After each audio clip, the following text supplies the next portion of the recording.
Hi friends, Assalamu alaikum. Welcome back to Misriya Family Vlog. ഇന്ന് നമ്മൾ ഉണ്ടാക്കാൻ പോകുന്നത് തരി കാച്ചിയത് അഥവാ തരിക്കഞ്ഞിയാണ്. ഇത് നമ്മൾ ഉണ്ടാക്കുമ്പോൾ ചിലപ്പോൾ നമ്മുടെ നല്ല കട്ടിയായി പോവും അല്ലെങ്കിൽ നല്ല ലൂസായി പോവും. അപ്പോൾ അങ്ങനെ ഇല്ലാതിരിക്കാൻ വേണ്ടി അതുപോലെ വളരെ പെട്ടെന്ന് നമുക്ക് റെഡിയാക്കാൻ പറ്റുന്ന ഒരു ഈസി മെത്തേഡിലാണ് ഇന്ന് ഞാനിവിടെ റവക്കഞ്ഞി അഥവാ തരി കാച്ചിയത് ഞാനിവിടെ റെഡിയാക്കാൻ പോകുന്നത്. അപ്പോൾ ഞാൻ പറയുന്ന അതേ അളവും കാര്യങ്ങളൊക്കെ എടുത്തു വെച്ച് നമുക്ക് നല്ല പെർഫെക്റ്റ് ആയിട്ട് നമ്മുടെ തരി കാച്ചിയത് കിട്ടും. അപ്പോൾ ഇത് എങ്ങനെയാണ് റെഡിയാക്കി എടുക്കണം നമുക്ക് നേരെ വീഡിയോയിലേക്ക് പോവാം. അതിനായി ഞാനിവിടെ ഒരു പാൻ അടുപ്പിൽ വെച്ച് കൊടുത്തിട്ടുണ്ട്. അതിലേക്ക് ഞാനിവിടെ 3 ടേബിൾ സ്പൂൺ റവയാണ് ചേർത്ത് കൊടുക്കുന്നത്. ഇത് നമുക്ക് നല്ലപോലെ ഒന്ന് വറുത്തെടുക്കാം. അപ്പോൾ റവ വറുത്ത് ചേർക്കുമ്പോൾ നല്ല ടേസ്റ്റാണ്, വറുക്കാതിരുന്നാലും പ്രശ്നമൊന്നുമില്ല.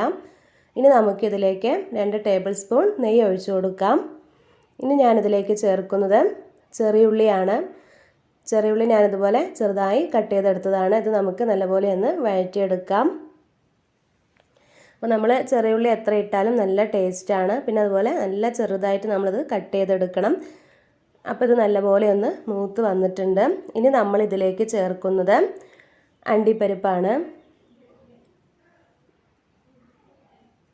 അത് നമ്മുടെ ആവശ്യത്തിന് വേണ്ടത് ചേർത്ത് കൊടുക്കാം. പിന്നെ നമുക്കിതിലേക്ക് കുറച്ച് മുന്തിരി കൂടെ ചേർത്ത് കൊടുക്കാം. ഇനി ഇത് നമുക്ക് നല്ലപോലെ ഒന്ന് വഴറ്റിയെടുക്കാം.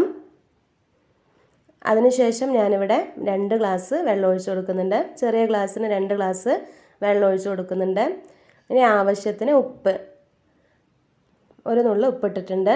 പിന്നെ നമുക്കിതിലേക്ക് പഞ്ചസാര, ഞാനിവിടെ 4 ടേബിൾ സ്പൂൺ പഞ്ചസാര എടുത്തിട്ടുണ്ട്. ഇത് നല്ലപോലെ തിളച്ച് വരുമ്പോൾ നമ്മുടെ റവ ഇതിലേക്ക് ചേർത്ത് കൊടുക്കാം. റവ ചേർത്തതിന് ശേഷം നമ്മൾ നല്ലപോലെ ഒന്ന് ഇളക്കിക്കൊണ്ടേയിരിക്കണം, അല്ലെങ്കിൽ നമ്മുടെ റവ കട്ട പിടിക്കും. അതുകൊണ്ട് നല്ലപോലെ ഒന്ന് ഇളക്കി കൊടുക്കാം. ഇപ്പോൾ നമ്മുടെ റവയിലെ വെള്ളമൊക്കെ വറ്റി വന്നിട്ടുണ്ട്. ഈ സമയം നമുക്കിതിലേക്ക് ഒരു ഏലക്ക ചേർത്ത് കൊടുക്കാം. 1 2 നിങ്ങൾക്ക് ഇഷ്ടമുള്ളത് ചേർത്ത് കൊടുക്കാം. ഞാനിവിടെ 1 ചേർത്തിട്ടുള്ളൂ. ഇനി നല്ലപോലെ ഒന്ന് മിക്സാക്കി കൊടുക്കാം. ഇനി ഞാനിതിലേക്ക് ചേർക്കുന്നത് തേങ്ങാപ്പാലാണ്. അപ്പോൾ തേങ്ങാപ്പാലിലാണ് ഞാനിന്നിവിടെ തരിക്കഞ്ഞി ഉണ്ടാക്കുന്നത്. നമുക്കിത് പശുവും പാലിലും എടുക്കാം, പക്ഷേ തേങ്ങാപ്പാലിലാകുമ്പോൾ നല്ല ടേസ്റ്റാണ്.